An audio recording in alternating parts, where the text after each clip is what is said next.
This is this is good when you're not in a hurry.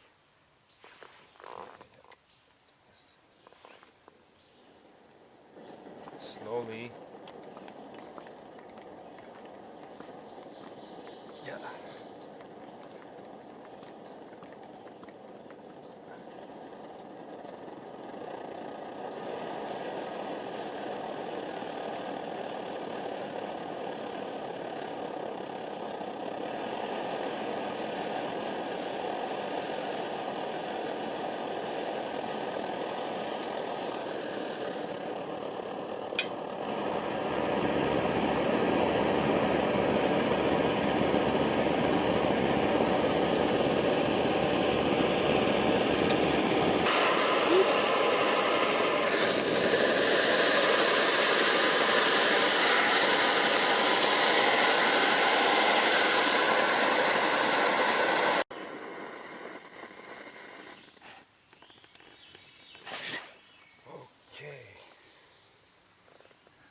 As usual, we got tea.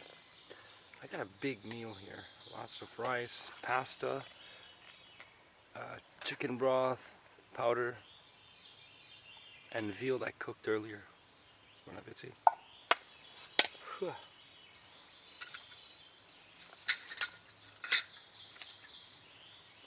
Ah, that stinks.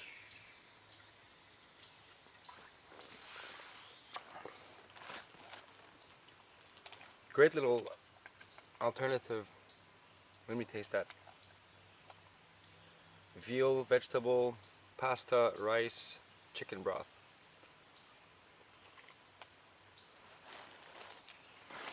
Yeah.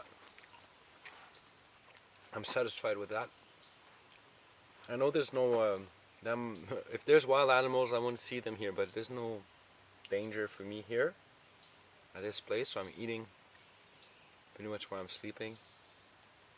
I gotta take care of my stuff. I don't want to grease my stuff up, but at least I can sit down on my mat and have this mosquito net over my bed net. Last night it was it was a little bit cold. I was warm enough, then I started sweating. Then I woke up, I didn't sleep after that, so hope tonight I'll sleep more. So I'm gonna eat a whole bunch, get full, then I'm do.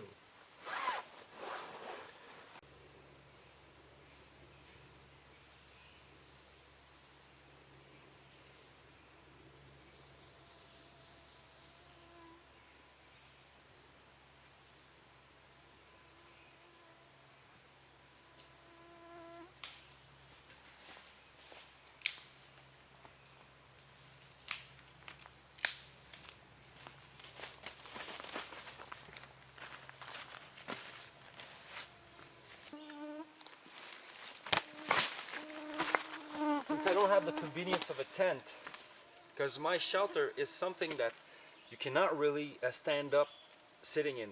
So this is the best alternative for now. It's simply a piece of wood that's inside. I just passed a rope underneath and threw out the hole that was here, and it does it. There's no pole on the inside, that's why I did that. So I have lots of free space inside that shelter. Or else I wouldn't be able to put my burner underneath the highest point here, so the flame when I start it doesn't burn the shelter. So this is the, a setup I got for the lightest bug shelter for hikes, bushcraft, and stuff like that. Just thought to show you that.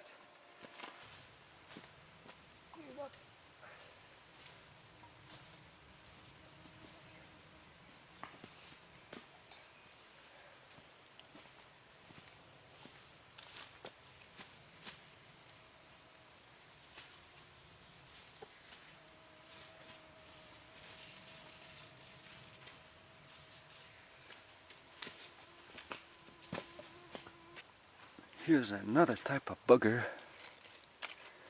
I gotta get my insect book. What is this? What are you doing? Is he eating? It's curling up in a ball. Oh, it was eating or something? I guess so. Or sleeping? No! Leave me alone! I want to hide.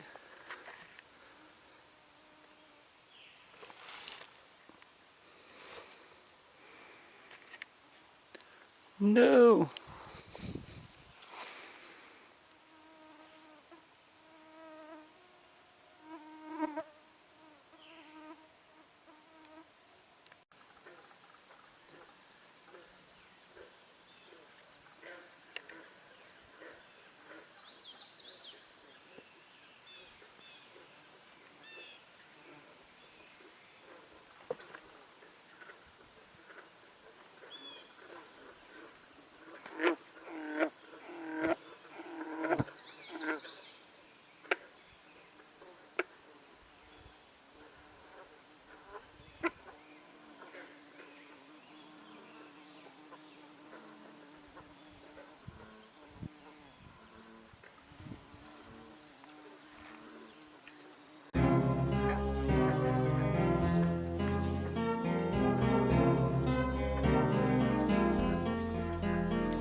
Here I just took out these 3 bottles of this pouch.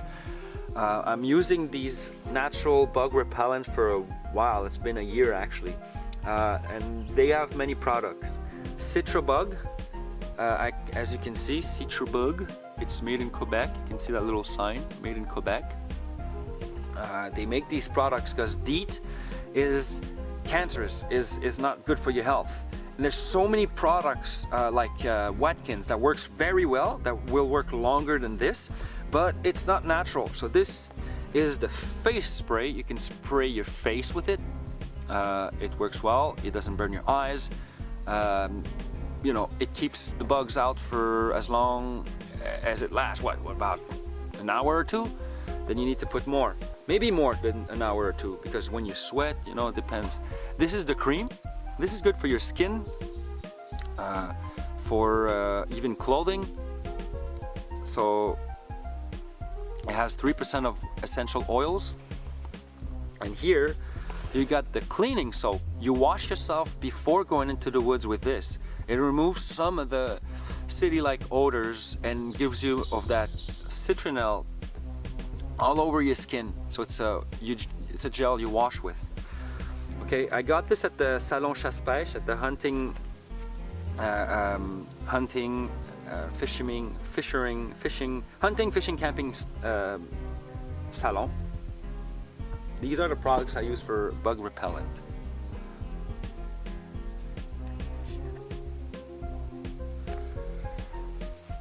So along with this here, the rubber band, that rubber band, you can use it to light a fire easier in the rain because it lights very nicely. It's a good fire starter once you have a flame to it. But it's good to stop the blood from going where you're trying to repair the wound. And here from the hospital, we actually got suture kit. Put that in a Ziploc along with the pliers. And when my friend went to foresee sutures after we came back from the wood, they actually taught me really fast how to do it live, which is nice. The nurse was very nice, and I wish I could have tried on my guinea pig friend how to do it, but no. So I think this is the most important thing to have in the woods, besides plasters like that. I mean, most of the cuts you're gonna have, you can just put some anti-infectant, like I have iodine drops, or just put some balsam fir on certain cuts. You can just put some balsam fir oil on it, resin. But this is a lifesaver. This is gonna actually it's gonna sew back the huge cuts you make yourself. If you have no one to help you, it's going to be hard. But at least these, for me, are extremely important after this. When I hurt my, when I actually cut my tendon in the woods, they actually did an amazing job fixing it. So, along with a first aid kit, with a bunch of stuff, this for me is a must to have with me, along with the pliers. and the garrot in French we say it's stop the blood from flowing.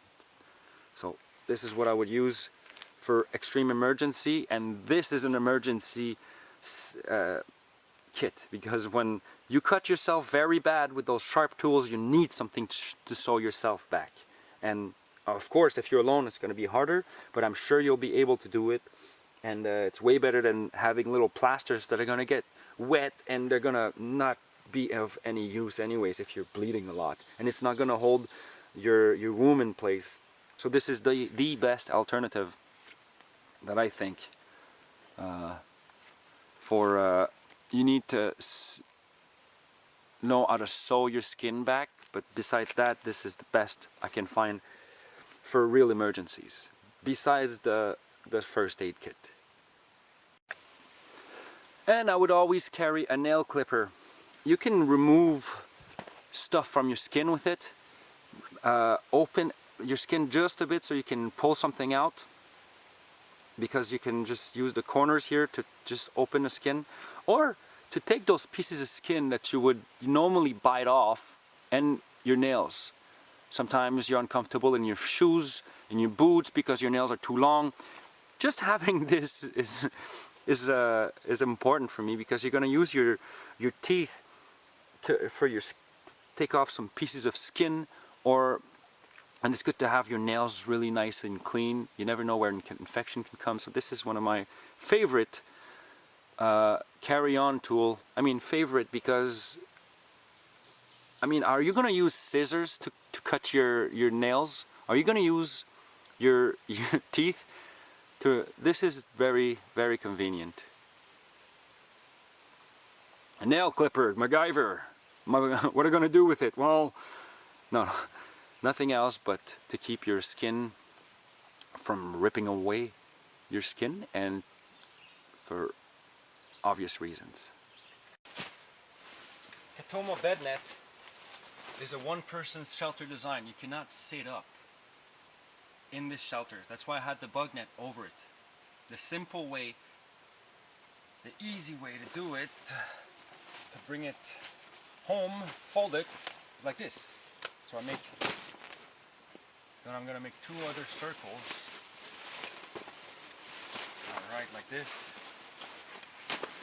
Put it together properly. It's all gonna go into one circle. And then what people are scared about mostly is this part here, but anyways, you fold it as you can. Also, what's nice is once it's in its sheath, it's a good little seat to have on the ground. You just need to sit fast. Keeps the humidity away. There you go. Katoma bed net. All you need to do now is put it into the stuff sack they provide with. I wish it was Molly. I wished it was Molly, but that's the way it is. Alright, let's go.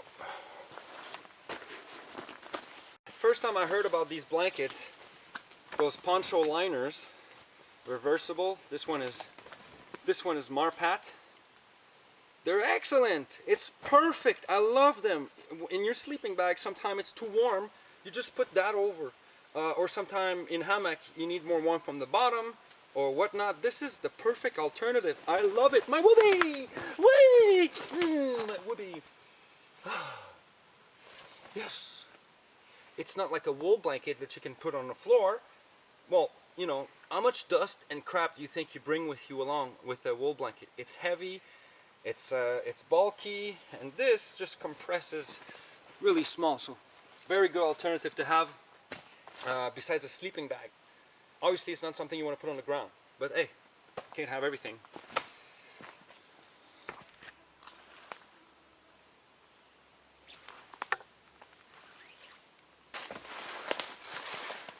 There's an actual reason why you leave the loose end tangled around the rope here, because when I pull the loose end, it's usually it tangles, but if you leave it wrapped around, it simply gets back to its original right here, and you don't have any tangles, so you can right away pull on the rope. There's no tangle. So now you have your 2 loose ends on the tarp here. Simple way to do it now is to roll the rope around your hand. You don't even have to watch it, it just goes by itself. And then when there's about 1 meter on, you know, 1 quarters could be longer, so you roll it around like this until you can just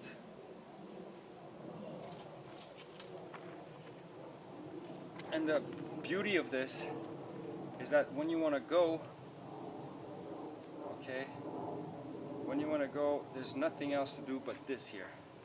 This. Just pull on the rope, the whole thing comes back. So I'll do it again. Just roll it with your hand. Keep your left hand here fully extended so it doesn't end up smaller and smaller because of the pressure of the rope. So there's a nice gap. No tangles. Ready for the next one.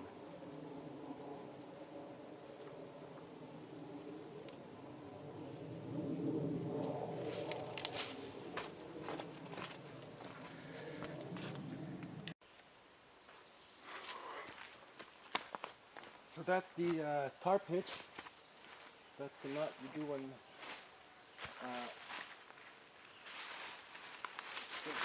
all the pressure. So that's it. Right here you have the loose end. All you have to do, quick release knots gives you all the speed you need when it's time to go.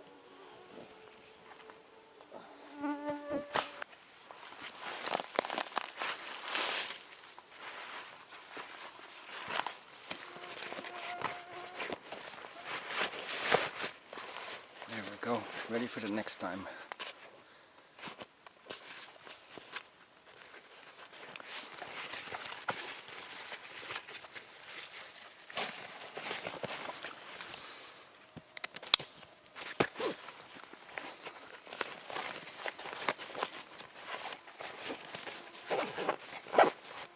Good.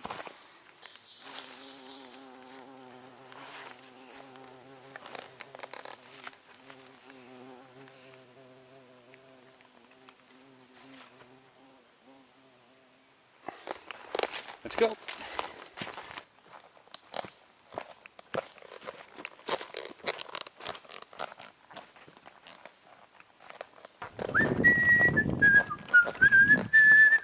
On the trail again.